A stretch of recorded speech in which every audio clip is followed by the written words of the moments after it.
ঢাকার মিরপুর স্টেডিয়ামে বিপিএল এর মঞ্চে বাংলা গান গেয়ে সবাইকে তাক লাগিয়ে দিয়েছেন জনপ্রিয় সঙ্গীত শিল্পী রাহাত ফাতে আলী খান।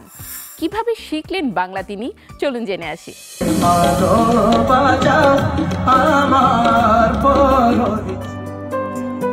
বাংলাদেশে দ্বিতীয় দিনের মতো গান গাইলেন পাকিস্তানি সঙ্গীত শিল্পী রাহাত ফাতে আলী খান। এর আগে ইকোস অফ রেভলিউশন কনসার্টে প্রথমবারের মতো বাংলাদেশে গান গেয়েছিলেন তিনি।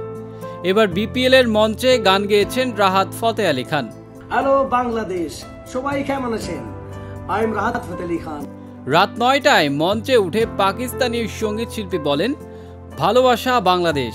এরপর বিপিএল এ গান গাইতে পেরে কৃতজ্ঞতা প্রকাশ করেন তিনি। পরে বিপিএল এর সব দলের জন্য শুভকামনা জানান রাহাত ফাতে আলী খান। আল্লাহু গান দিয়ে শুরু করে একে একে তার পছন্দের অন্য সব গানও গেয়েছেন।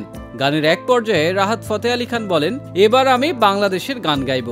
দুই দেশের জনপ্রিয় শিল্পী রুনা লায়লার সুরে কবির বকুলের লেখা ভালোবাসা আমার পর হয়েছে গানটি শোনাবো। রাহাত ফাতে আলীর কাছ থেকে রুনা লায়লার মতো কিংবদন্তি বাংলাদেশি শিল্পীর সুরের গান করার ঘোষণা শুনেই স্টেডিয়ামে আগত দর্শক শ্রোতারা করতালি দিয়ে তাকে অভিবাদন জানান।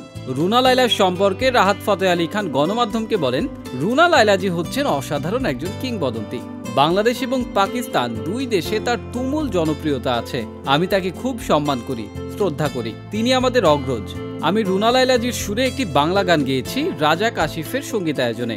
আর বাংলা যে উচ্চারণ তা রুনা লায়লাজি আমাকে শিখিয়েছেন, ঠিক করে দিয়েছেন। এসব আমার জীবনের সুন্দর অনুভূতি।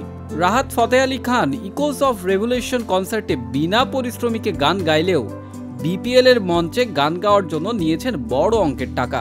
এ নিয়ে সামাজিক যোগাযোগ মাধ্যমে হয়েছে নানা ধরনের আলোচনা সমালোচনা।